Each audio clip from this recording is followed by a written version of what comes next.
Scusate, eravamo rimasti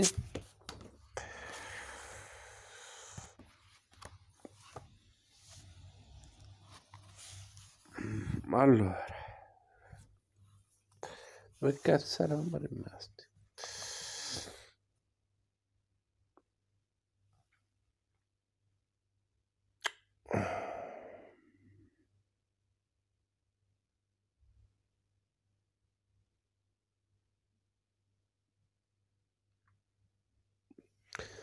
Antoine Ledoux arriva a scrivere sull'Énergie française il 30 marzo del 1907. Il a la facilité élégante d'un Boldini, mais sa peinture est moins superficielle.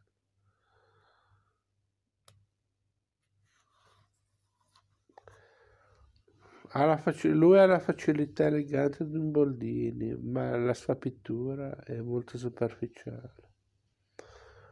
L'anima napoletana di Roli non limita l'importanza della sua arte all'ambiente partenopeo.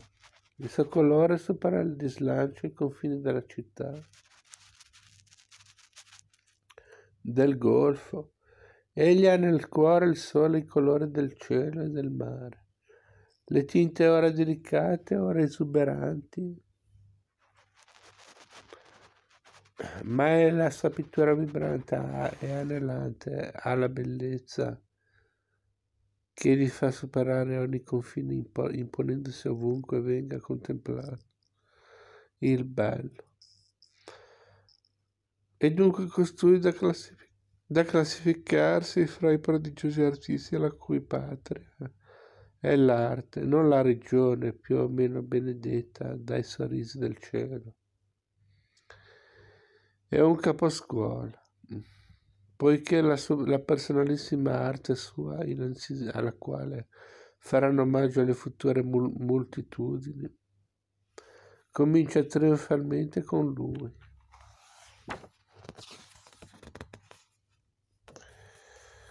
Il rally visto dall'amico Montanari. Qui non ha fatto i due insieme. A Napoli, nella suggestiva via Cagnazzi, a pochi passi dalla superba reggia di Capodimonte, vive Vincenzo Airoli, il mago del colore. Lontano dai rumori della metropoli, in un silenzio che è dolcissima poesia.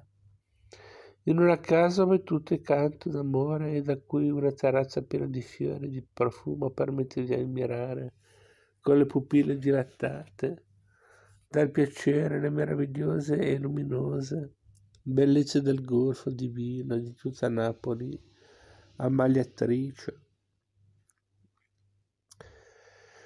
Fra l'infinito affetto della fedele consorte, pur essa nobilissima e sensibilissima anima di artista, e quello devoto dei nipoti e pronipoti, Vincenzo Airoli vive e lavora.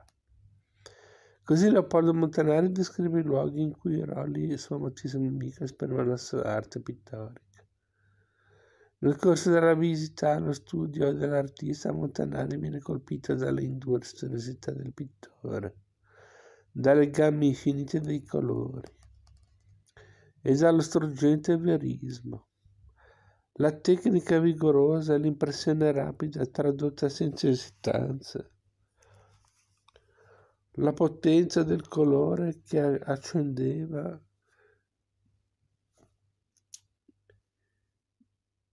di luce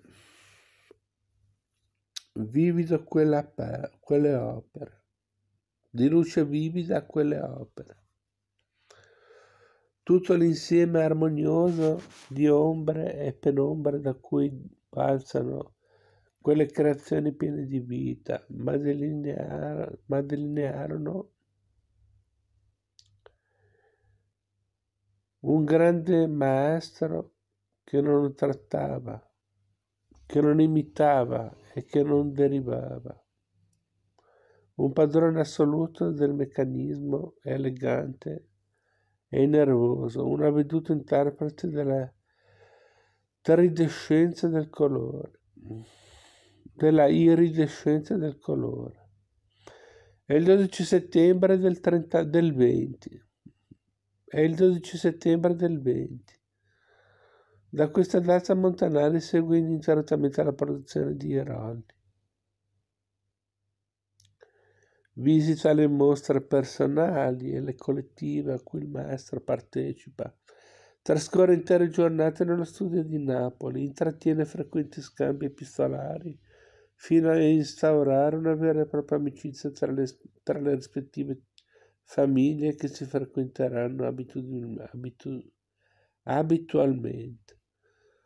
Rispetto al periodo giovanile, la pittura di Ierolli si fa ora più spontanea, abbandonando quella ricerca degli effetti fotografici che lo caratterizzava alla fine dell'Ottocento, ma mantenendo la sensibilità d'animo e la vigorosa personalità del ventenne, come anche l'amico Montanari testimonia nel 27.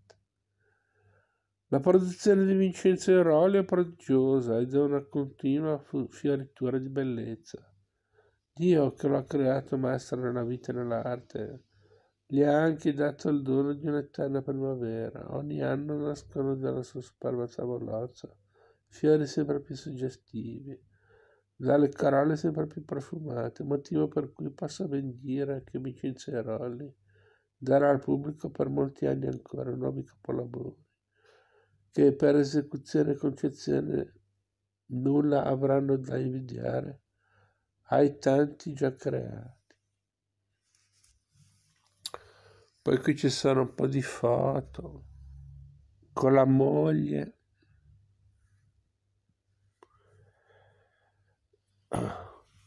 Qui è con la consorte e la famiglia di Montanari. E poi qui cos'è? Vincenzo Ierolli, il cavalier Montanari è un amico.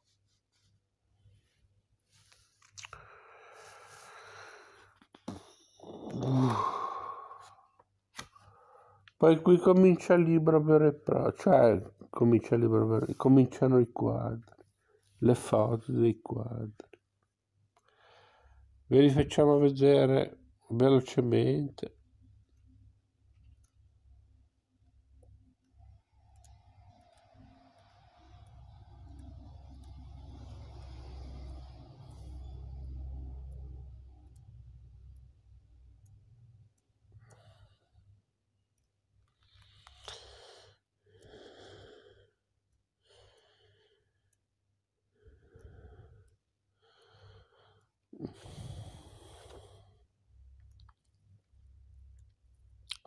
Molta di questa roba non era di Ierolli, tutta roba fatta dagli antiquari a tavolino per rimpolpare il mercato.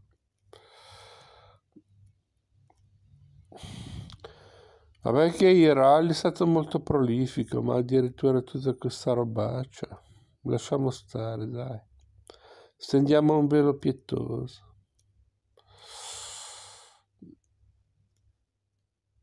Non dice che queste zoccolette, questi taroccati sono opere di Ierolli.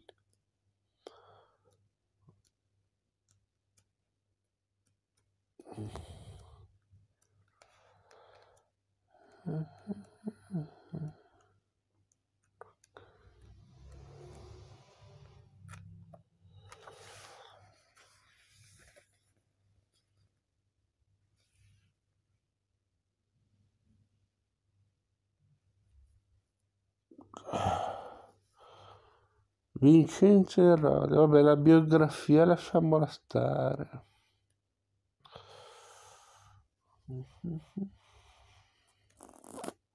Guardate questo ritratto del professor Netti.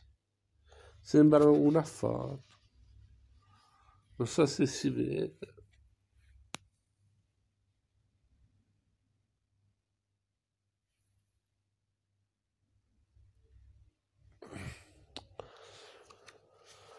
Bene, questo libro ve lo siete appioppato.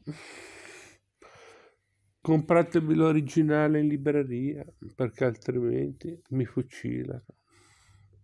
Quelli di bottega antica mi fucilano.